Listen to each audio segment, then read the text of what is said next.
জানো তো আমাদেরকে কত কিছু বুঝে শুনে চলতে হয়। সকালবেলা এই যে বোন যে গাড়িতে বসে, মাথার কাছে গাড়িটা রাখা থাকে, সেই জন্য বোন কিন্তু ঘুম থেকে উঠে গাড়িতে বসতে পারে, তারপরে বেরোতে পারে। কারণ দেখো, বসে বসে তো সবসময় নড়াচড়া করা সম্ভব হয় না। শুভ সকাল বন্ধুরা, এশা লাইফস্টাইলে তোমাদের অনেক অনেক স্বাগত আর অনেক ভালোবাসা। তোমরা সবাই কেমন আছো? আশা করি যে যেখানে আছো ভালো আছো, সুস্থ আছো। আমরা ভালো আছি। আজকে হচ্ছে বুধবার, আর এখন বাজে 7টা 20। নতুন দিন, নতুন সকাল, তোমাদের সঙ্গে নতুন একটা ভিডিও শুরু করলাম বন্ধুরা। এই যে বোন এই ঘরের বিছানাটা একটু মা গুছিয়ে রেখেছে, বোন আবার একটু ঝাড়ু দিয়ে দিচ্ছে। কারণ বিছানা গোছানোর পরে এইভাবে একটু ঝাড়ু দিয়ে একটু ঝাড় দিলে বেশ বেড কভারটাও টান টান থাকে, দেখতেও ভালো লাগে। আর এই ঘরটা না ফ্রিজ থাকার জন্য বেশ কিন্তু ভালো লাগে। তো বোন আবার রেখে দিল। টুকটুক করে একটা দুটো অনেক কাজই থাকে, যেগুলো মায়ের করতে হতো সেগুলো বোন করে। কারণ মা সময় কিভাবে পাবে? কারণ মা দেখো সকালবেলা ঘুম থেকে উঠে সংসারের সব বাসি কাজ সেরে তারপরে স্নান করে ঠাকুর ঘরে গিয়ে পুজোর ঘরে গেলেই কিন্তু পুজো করা যায় না, কত মানে কাজ থাকে। পুজোর সব কিছু গুছিয়ে নেওয়া, গাছে ফুল তোলা, মানে একটা দুটো অনেক কাজ থাকে। সেগুলো করে পুজোয় বসে পুজো মানে করে। তারপরে বেরোতে বেরোতে 9টা বেজে যায়। বোন ওইদিকে স্নানে চলে যায়, মা আমাকে এসে গাড়িতে বসিয়ে দেয়। তো সারাদিন সঙ্গে থাকো, আশা করি তোমাদের খুব ভালো লাগবে। বোন এইদিকে ঘরের কাজ তো হয়ে গেল, এবার ও এই যে বাইরের কাজটা করবে। বাইরের কাজ বলতে ওই যে গরম জল করবে, সেটাতে কেটলিতে জল ভরা, বোতলে জল ভরা, এগুলো সব কিছু বোন করছে। আর মা ওইদিকে পুজো গুছিয়ে নিচ্ছে। দুধওয়ালা কাকু এসে দুধও দিয়ে যায়, সকালেই দিয়ে যায়। কারণ সকালে দিলে কি হয় বলো তো, দুধটা জাল দিয়ে রাখা যায়। আর আগে আমরা একজনের কাছ থেকে দুধ নিতাম, বিকেলে দুধ দিত, খুব অসুবিধে হয়ে যেত বিকেলে দুধ দিলে। কারণ কি বলো তো, গরমের দিন তো সকালবেলা একবার জাল দেওয়া হয়, বিকেলে একবার জাল দেয়, জন্য দুধটা বেশ ভালো থাকে। তো যাই হোক, বোন দেখো কেটলি বোতল এগুলো সব কিছু নিয়ে নিয়েছে। ও এগুলো এখন জল ভরে নিয়ে আসবে, কারণ জল ভরতে একটু সময় লাগে। আর জানো তো এই কেটলিটা বোন রোজ একটু মাজবে, যেহেতু আয়রনটা আমাদের এখানে বেশি, তো সেই জন্যই। আর কেটলিটা কিন্তু অনেক দিন হয়ে গেল, প্রায় 1 বছর হয়ে যাবে। আর কত মানে কয়েকদিন হলেই এখনও কিন্তু বেশ ভালো আছে। আমাদের অনেক হেল্প হয়েছে জানো তো। আগে মা হাঁড়ি করে জল ভরে দিয়ে আসতো, বোন বাথরুমে ঠান্ডার মধ্যে বসেই থাকতো যে মা কখন জল দিয়ে যাবে। আর এখন সেটা না, ও নিজেই জল ভরে গরমে বসিয়ে দিচ্ছে, তারপরে নিয়ে গিয়ে বাথরুমের গেটের পাশে রাখছে। মানে অনেকটাই সুবিধে হয়েছে। আমাদের মতো মানুষের কিন্তু সব সময় একটার পর একটা সমস্যা লেগেই থাকে। তো যাই হোক, অনেক কিছুই এখনও মানে সংসারে প্রয়োজন, কিন্তু যদি ভাগ্যে থাকে তাহলে হবে, আর যদি ভাগ্যে না থাকে তাহলে হবে না। ওগুলো নিয়ে আর ভাবি না। আগে তো একটুতেই মনটা খারাপ হয়ে যেত, মন খারাপ এখনও হয়, সব সময় হয়। কারণ দেখো, যে মানুষগুলোরা সারাদিন বাইরে বেরোতে পারে না, 4টা দেওয়ালের মধ্যে সব সময় বন্দি থাকে, তবুও বারান্দাটাতে গিয়ে অনেক সময় মনটা অনেকটা ভালো লাগে। কারণ কি, আজকে যদি ঘুরতে পারতাম, বন্ধু বান্ধবী সবার সাথে ওই সময় কাটাতাম, এখানে ওখানে আত্মীয় স্বজনের বাড়ি যেতাম, তাহলে মনটা অনেকটা ভালো থাকতো। তো যাই হোক, বোন ওইদিকে ব্রাশ আমার জন্য গুছিয়ে যে টেবিলের উপর রেখে দিল। আর ওর খাবারটা তো মা রেখেই যায়, যাতে ও নিয়ে খেতে পারে চিড়ে, যেটা আমরা রোজ সকালে ব্রেকফাস্টে খাই আর কি। কারণ আমাদের দিক দিয়ে এটাই অনেকটা মানে হেলদি বলতে পারো। কারণ কি, যেহেতু আমরা নড়াচড়া করতে পারি না, ওই জন্য ভিন্ন ধরনের খাবারও কিন্তু আমরা খেতে পারি না। খাবার তো অনেক কিছুই আছে, কিন্তু সব খাবার আমরা খেতে পারি না। তো বোন এখন ব্রেকফাস্ট করে নিচ্ছে। এদিকে ব্রেকফাস্ট করে ও কিন্তু একটু করে রেস্ট নিতে পারে না। কারণ কি বলো তো, কিছু ভিডিও করে রাখে, জানে দিদিভাই সেরকম করতে পারে না। আর শরীরটাও তো সবসময় ভালো যায় না, সেটা বোনেরও আমারও। কিন্তু তবুও বোন দেখো এদিকে কাজে যাবে, এদিকে একটুকু রেস্ট হয় না, ভিডিও করে রাখে। এদিকে বাবা এনেছে মোচা অনেক দিন পর, তো আজকে তো দ্বাদশী রান্না করবে। মা ওইদিকে ঘরে রান্নাও বসিয়ে দিয়েছে, আর বোন এইদিকে মোচাটা বানিয়ে দিচ্ছে। কালকে না বেছে রেখেছিল কলাগুলো, তো ওইদিকে বোন মোচা বানাচ্ছে, আর এইদিকে সব কিছু যে দেখলেই গুছিয়ে রেখেছিল। তো এই যে আমি এইভাবে নিয়ে নেই, জানো তো। তো সেইভাবে তোমাদের দেখানো হয় না, কারণ বুঝতে তো পারো এক হাতেই সব কিছু। মা রান্না বান্না করে, বোন সবজি বানিয়ে দেয়, ক্যামেরাটা কে ধরবে, তো সেই জন্য তোমাদের দেখাতে পারি না। তো যাই হোক, ব্রাশটা নিয়ে নিলাম, বোতলটাও নিয়ে নিলাম, আর গামছাটা উঠোনেই আছে, ওখান থেকে নিয়ে নিব। তো যাই আমি ব্রাশটা করে আসি। তো ওইদিকে আমি ব্রাশ করতে গিয়েছি, এইদিকে মা দেখো মোচাটাকে ভাপিয়ে নিচ্ছে আর কি, আর পটলটা ভাজা করে নিচ্ছে। আর ওইদিকে দেখতে পাচ্ছ আলুটা ভেজে নিয়েছে, তোমাদের দেখাচ্ছি কাছে থেকে। আর হচ্ছে ডালটা সেদ্ধ করে নিয়েছে, ডাল করবে। তো এদিকে করলা আলু ভাজা হয়ে গেছে, পটল ভাজা হয়ে গেছে। জানো তো মা প্রথমে না একটু জল দিয়ে সেদ্ধ তো বসিয়ে দেয়, বেশ সুন্দর পটলটা ভাজা হয়। তো এইভাবে মা পটল ভাজে। আর এদিকে দেখো আলুটাও ভাজা হয়ে গেছে, তো এই আলুটা দেবে মোচা ঘন্টতে। এই যে দেখো মোচা ঘন্টটা এই মোচাতেই দেবে আর কি, বেশ ভালো লাগে। তো ওইদিকে দেখো পটল যে ভাজা তুলে রাখলো, সেই তেলেতেই মা হচ্ছে মোচাটা করে নেবে। তো একটু তেজপাতা, শুকনো লঙ্কা, জিরে ফোড়নে দিয়ে দিল, ফোড়নটা ভাজা করে নিল, তারপরে মোচাটা দিয়ে দিল। আর আজকে মোচাটা না খুব ভালো ছিল, জানো তো। আর মোচা ঘন্ট খেতে না ভীষণ ভালোবাসি সবাই, তো মাঝে মাঝে আনে। কারণ কি বলো তো, মোচা ঘন্টটা না রান্না করতে বাঁচতেই সময়, রান্না করতে কিন্তু সময় লাগে না, তো সেই জন্যই। তো আজকে একটা স্পেশাল রান্না করেছে, সেটা হচ্ছে পায়েস, তো দ্বাদশীর জন্য। তো সেটা তোমাদের দেখাতে পারিনি, কারণ কি সকালবেলাটা গ্যাস শেষ হয়ে গেছিলো। এই যে মোচা ঘন্টটা যে বসিয়েছে না, তারপরে গ্যাস শেষ হয়ে গেছিলো, সেটার ক্যামেরা করতে পারিনি। মা তো খুলতেই পারছিল না, আর প্রচণ্ড গরম পড়েছিল সকালবেলাটা। দুপুরে বৃষ্টি হয়ে একটু ওয়েদারটা ঠান্ডা হয়েছিল, সকালবেলাটা এত গরম, একদম পুরো অস্থির হয়ে যাওয়ার গরম। তো যাই হোক, এইদিকে মা পরিমাণ মতো হলুদ দিয়ে দিল, আর পরিমাণ মতো লবণ দিয়ে দিল। আর রান্নার সময় যদি গ্যাস ফুরিয়ে যায়, তার মতো কষ্ট নেই। কারণ দেখো মা রান্নাবান্নার মধ্যে থাকে, বোন ঠাকুর ঘরে গিয়ে গোছগাছ করে, আর আমি তো কিছু করতেই পারি না। তো এই হচ্ছে ব্যাপার, সময় সময় এমন একটা হয়, কি বলবো, তখন মনে হয় এটা কিভাবে কাটিয়ে উঠবো। তো যাই হোক, মা হচ্ছে দেখো মোচাটাকে এখন ভেজে নিচ্ছে, আর এখানে চালও দিয়ে দিয়েছে, সেটা তোমাদের দেখাতে পারিনি। আর আলুটাও দিয়ে দিয়েছে, এখন সব কিছু ভালো করে ভেজে নিচ্ছে। ওইদিকে মশলা দেবে, তোমরা তো জানোই মা কীভাবে মোচা ঘন্ট করে। তো মা ওইদিকে রান্না বান্না করছে। মাকে বললাম, মা বাইরে তো ফ্যান চালানো যাচ্ছে না, যেহেতু রান্না বসিয়েছে, গ্যাসে হাওয়া লাগে, তো আমার ভীষণ গরম লাগছিল। তো মাকে বললাম, মা আমি না ঘরে যাই। আর ওইদিকে আমার ব্রেকফাস্টও হয়ে গেছে, ব্রেকফাস্ট করে ওষুধ খেয়ে আমি হচ্ছে গ্লাসটা রেখে আসলাম বাইরে। আর আমি মাকে বললাম যে আমি একটু ফ্যানের নিচে একটু বসি, পুরো ঘেমে গেছি, জানো তো, ঘেমে একদম স্নান করে গেছি, এত গরম আর ভালো লাগে না, সেটাই বলছিলাম। তো যাই হোক, তারপরে হচ্ছে রান্নাবান্না তো হয়ে গেছে, বাবাও চলে এসেছে, বোন বেরিয়ে যাবে, তো চা করে দিল, চা খাচ্ছি। কালকে তো চা খেতেই পারিনি, ভুলে গেছিলাম। তো এদিকে ফল দেখতে পাচ্ছ, আচ্ছা এত ফল কিসের, কে পাঠালো বলছি তোমাদেরকে, দাঁড়াও। এখানে হচ্ছে বেদানা আছে, তারপরে হচ্ছে মৌসুমি, আম, কলা, নেশপাতি। এই যে মামা এসেছে, এই যে বাবা বোনকে দিয়ে চলে এসেছে। তো মামা, বাবা, আমি, মা সবাই মিলেই মামার সাথে গল্প করছিলাম। অনেক দিন পর মামা এসেছে। আর হচ্ছে আমার এক মামাতো দাদার বিয়ে ঠিক হয়ে গেছে, আশীর্বাদও হয়ে গেছে। আমাদের নিমন্ত্রণ ছিল, কিন্তু আমরা যেতে পারিনি।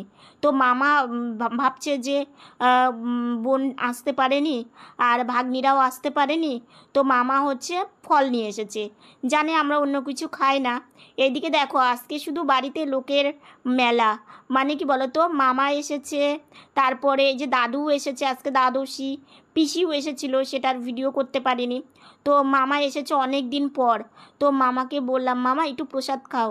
মাও বলল, তো মামা বলল ঠিক আছে। তো এদিকে আমরা সবাই মিলে খাওয়া দাওয়া করে নিলাম। আর আমাদের বারান্দা দেখো জলে একদম পুরো ভেসে গেছে। বৃষ্টি হয়েছে, একদম ঝমঝমিয়ে বৃষ্টি, তার সাথে হাওয়া। আর হাওয়া হলেই পুরো বারান্দা এইভাবেই ভেসে যায়, মানে জলে পুরো একদম জল হয়ে মানে জমে থাকে। এগুলো না আবার মুছতে হবে। দেখো কত কাজ বাড়িয়ে দিয়েছে। মা এমনিতেই কিন্তু কাজে রেস্ট পায় না, আর তার মধ্যে যদি এইরকম কাজ বেড়ে যায় আরোই ভালো লাগে না। উঠোনে জামা কাপড়গুলো মেলে দিয়েছিল, এগুলো না হালকা শুকনো হয়েছে, পুরোটা শুকায়নি। তো সেই জন্য মা এই যে বারান্দার তারে সব আবার মেলে দিয়েছে। বোনের জামা, আমার জামা, বাবার জামা প্যান্ট, মায়ের শাড়ি সব কিছুই আর কি এখানে মেলে দিয়েছে, হাওয়াতে শুকিয়ে যাবে। আর এখানে দিলে কি হয়, বৃষ্টি আসলে তুলতে হয় না। তো যাই হোক, কিছুটা বসে বৃষ্টি দেখছিলাম। আর মামা যেতে পারেনি জানো তো, বৃষ্টিতে আটকা পড়ে গেছে। আজকে মামার সাথে অনেকক্ষণ সময় কাটিয়েছি, বেশ ভালো। মামা এসে বলছে যে বিয়ের সময় কিন্তু যেতেই হবে, মানে এই সামনেই, তোমাদের বলবো, এখন বলছি না, পরে বলবো কবে বিয়ে। তো আমরা যেতে পারিনি, আশীর্বাদে মামা কতটা কষ্ট পেয়েছে যে আমরা যেতে পারিনি। কিভাবে যাব বলো, আমরা এরকম দু বোন কীভাবে যাব? আর বাবা তো যেতে পারে না, কারণ দোকানটা বন্ধ থাকবে আর অনেকটা দূরই, তো সেই জন্য। আর মামা জানো তো আমাদেরকে খুবই ভালোবাসে, তো সেই জন্যই আর কি মামা এসেছে ফল নিয়ে আমাদের সাথে গল্প মানে করতে। অনেক দিন পর এসেছে, আর খালি হাতে তো আসা যায় না, তাই না? আর যেহেতু বিয়ের কথা চলছে, তো সেই জন্যই আর কি মামা আমাদের জন্য এগুলো নিয়ে এসেছে। আর এদিকে দেখেছো বারান্দায় বসেছিলাম, বৃষ্টি এখনও কমেনি। আর আমাদের জবা ফুল গাছটা দেখো হাওয়ার জন্য পুরো এদিক চলে এসেছে, মাথাটা পুরো উঠোনে জলে জল হয়ে গেছে, মানে এত হাওয়া জানো তো। আর টুপটুপ করে এখনও বৃষ্টি পড়েই যাচ্ছে। তো মামা বলছে বৃষ্টি কি কমলো রে? আমি বললাম না মামা, বৃষ্টি একদমই কমেনি, বৃষ্টি যে কখন কমবে। তো যাই হোক, বৃষ্টি এসে একদিকে ভালো হয়েছে, মামাকে অনেকক্ষণ মানে গল্প করতে মানে পেয়েছি, বেশ গল্পও করেছি, মনটা তাও একটু হলেও তো ভালো হয়ে। শুভ সন্ধ্যা বন্ধুরা, অনেকক্ষণ পর আবার তোমাদের সামনে আসলাম। শুয়েই ছিলাম, আর আজকে মামা এসেছিলো। মামা আজকে অনেকক্ষণ ছিল, আর মামার সাথে সে যে কত গল্প, মানে মামা তার মধ্যে বৃষ্টি এসেছিলো, মামা আটকাও পড়ে গেছিলো। তো মামা একটু কাজে এসেছিলো, আর দেখলেই অনেক দিন পর মামা আসলে যা হয় আর কি, গল্প স্বল্প, কোনো আত্মীয় স্বজন বাড়িতে এলে দেখবে মনটাও ভালো লাগে। তো সেই গল্প করে আজকে আমার স্নান করতে করতে 4টা মানে 4:30টার দিকে আমি সব কাজ কমপ্লিট করেছি আর কি, ভিডিওর কাজ, তারপরে হচ্ছে মুখে মাখা মানে ক্রিম মাখা, সাজুগুজু করা, এগুলো না আর কি, এগুলো করতে করতে 4:30 বেজে গেছে। তো কিছুক্ষণ রেস্ট নিলাম, তারপরে বোন আসলো, বোনের সাথে আবার একটু গল্প সল্প করলাম। মামা এসেছিলো, কারণ বোন তো ছিল না। মামা বারবার করে বোনের কথা জিজ্ঞাসা করছিল যে ও কখন আসবে। তো বললাম ও আমার বোনের তো আস্তে আস্তে একদম 5টা বেজে যায়। তো বোন মানে মামার সাথে তো মানে গল্প করতে পারেনি, কারণ মামা চলে গেছে দুপুরের দিকেই। আমাদের এখানে সকালবেলা এসেছিল, সকালবেলা মা আসার সঙ্গে সঙ্গে, আজকে যেহেতু দ্বাদশী ছিল তোমাদের আর পায়েসটা শেয়ার করতে পারিনি, এত তাড়াহুড়ো, মানে তার মধ্যে সকালবেলাটা কি বলো তো, আজকে একতে দ্বাদশী ছিল, তার মধ্যে হচ্ছে রান্না করতে করতেও মানে গ্যাস শেষ হয়ে গেল।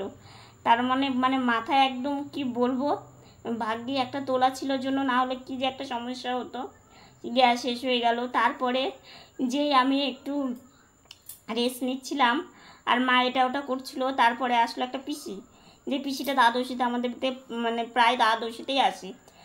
পিসি আস্তে আস্তেই মামা আসলো, তারপরে মামা আস্তে আস্তে, তারপরে একটা দাদা আসছিল, মানে ওই দাদাকে আর ভিডিও মানে ক্যামেরা করা হয়নি, কারণ সবাই তো ক্যামেরার সামনে আসতে চায় না। সে দাদা আসলো, দাদা কিছুক্ষণ থাকলো, দাদার সাথে গল্প হলো, তারপরে মানে দাদাও চলে গেল। দাদা মানে দাদা থাকতে থাকতেই দাদু আসে, মানে দাদু চেয়ারে বসেছিল, দাদা তাড়াতাড়ি করে উঠে দাদুকে আবার চেয়ার দিল। সে দেখলে দাদুকে, তাও তোমাদেরকে মানে দেখাতে পেরেছি, দাদু আসলো, তারপরে দাদুকে সব কিছু দিল, দেওয়ার পরে দাদু চলে গেল। তারপরে আমরাও খেতে বসলাম, মামাকে ভাত দিল, মানে ভাই সোনার প্রসাদ দিল। মামা আগে খাবে না, বাবার সাথে খাবে। বাবা আবার এসে বোনকে দিয়ে এসে স্নান করলো, স্নান করে তারপরে সবাই মিলে মামা বললো একসাথে সবাই মিলেই মানে খেতে বসি। আমি বসলাম, তারপরে মামা বাবা সবাই মিলে খেলাম, মা খেতে দিল, তারপরে আমাদের খাবার দিয়ে তারপরে মা খেয়েছে। এই হচ্ছে ব্যাপার। তারপরে তো মামা কত গল্প, এর মধ্যে বৃষ্টি আসলোর জন্য মামা যেতে পারলো না, ঘরে শুলো, একটু রেস্ট নিল, এই তো হচ্ছে ব্যাপার। আর মামা কি কারণে এসেছিল, কি বলেছে এটা তোমাদের পরে বলছি। এখন যে বিছানাটি একটু উঠবো, রেস্ট নিব, মা ওইদিকে পুজো দেবে। খাওয়া দাওয়া করে একটু ঘোরাফেরা করে ভাবলাম ভিডিওটা শেষ করাই হয়নি, তো সেই জন্য আসলাম তোমাদের সাথে কিছু কথা বলতে। আর বিয়ের দিন তারিখ ঠিকঠাক হয়ে গেছে, সেই নিয়ে আজকে অনেক আলোচনা কথাবার্তা হলো। আর বিয়ের দিন তারিখ ঠিক হয়ে গেছে জন্যই মামা আমাদের সেই আনন্দে আমাদের জন্য ফল নিয়ে এসেছে। মামা এসে বললো তোরা তো মিষ্টিটা খায় খুব একটা ভালোবাসি না, তো মামা সেই জন্য ভেবেই আমাদের জন্য ফল নিয়ে এসেছে। আর হচ্ছে এনগেজমেন্ট হয়ে গেছে, এর আগেই তোমাদেরকে তো বললাম আমরা যেতে পারিনি। তো মামা আলোচনা করলো, বাবা মা আমাদের সাথে আমার সাথে, বোন যেহেতু ছিল না, আমাদের বাড়ি থেকে একটা লজ আমাদের বাড়ি থেকে কিছুটা দূরে একটা লজ আছে, সেই লজেই আর কি বিয়ে হবে। তো সেটার বিষয়ে গল্প সল্প করলো, কারণ মামা সব কিছু আমাদের সাথে করে আর কি, আলাপ আলোচনা করে। তো আমাদেরকে যেতেই হবে বারবার করে বলে গেল। তো দেখা যাক সেই দিন আসুক, কারণ কি বলো তো আগে থেকে তো কিছুই বলতে পারি না। তো সেগুলো নিয়ে অনেকক্ষণ আলাপ আলোচনা হলো। আর মামা ফল নিয়ে এসেছে, ফলটা না দেখো ফলটা আমরা খেতে পারবো জন্য মামা নিয়ে এসেছে। ফলটা এনে বেশ ভালোই হয়েছে কিন্তু, তাই না? কারণ মিষ্টিটা বেশি খাওয়া যায় না। আর মামা আমরা জানি আমরা কি খাই না খাই, মামা তো এগুলো জানে। আমরা যখন ছোটোবেলা থাকতে মামার বাড়ি যেতাম, মামা গেলেই কি খাবি, কি আনবো বল, এটা এনে দিই, খুব করে আর কি আমাদের। তো এখন আর সেভাবে তো যাওয়া হয় না, কিন্তু মামিরা মাঝে মাঝেই বলে বাড়ি যাওয়ার কথা, ঘুরতে যাওয়ার কথা। কিন্তু দেখো আমরা কিভাবে যাব, যেহেতু এখন বড় হয়েছি। আগে ছোট ছিলাম, আগে তাও গিয়েছি, সেটার ব্যাপার ছিল একরকম। আর যেহেতু এখন বড় হয়েছি, মা আমাদেরকে এইভাবে নিয়ে যাওয়া অসুবিধে, তো সেই জন্য আমরা কিছুতেই আর কোথাও যেতে পারি না। তো মামা এসে বলছে বরযাত্রী যেতেই হবে, আমাদের জন্য একটা ঘর ছেড়ে দেবে, তাহলে আমাদের কোনো অসুবিধা হবে না। মামা তো জানেই, কারণ আমরা বাড়ির মধ্যে নড়াচড়া করি, মামা সেটা ভেবেই আর কি বলেছে। তো আমি মামাকে বললাম তুমি এত টেনশন করো না, এত কিছু করো না, বিয়ে ঠিকঠাক পার হয়ে যাবে, কোনো অসুবিধা হবে না। আর রইল হচ্ছে আমাদের কথা, দেখা যাক। দেখো নিমন্ত্রণ যেহেতু মামা অনেক আগে থেকেই আমাদের বলেছে, সেহেতু যেতে তো হবেই, ঠিক আছে, যেতে তো হবেই। এখন দেখা যাক কে যায় না যায়, সেই দিন আসুক, সে তখনই বোঝা যাবে। মামার বাড়িতে একসাথে দুটো সুখবর, জানো তো। আর একটা সুখবর তোমাদেরকে বলবো, ধীরে ধীরেই বলি আর কি।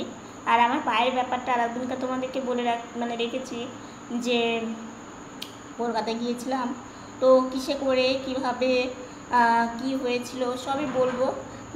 একটার পর একটা দেখছোই তো, এটার পর এটা হচ্ছে, ওটার পর ওটা হচ্ছে। তো সেই জন্য তোমরা জানতে পারবে, সব কিছু জানতে পারবে। আর তোমরা বলেওছো যে আমরা জানতে চাই আর কি, আমাদের বিষয়টা সবই তোমাদের সাথে শেয়ার করবো, যেহেতু তোমরা আমার পরিবার। তোমাদের সাথে শেয়ার না বললে আমারও নিজেরও ভালো লাগে না, কারণ আমার সব জীবনের সব কিছুই তোমাদেরকে নিয়েই।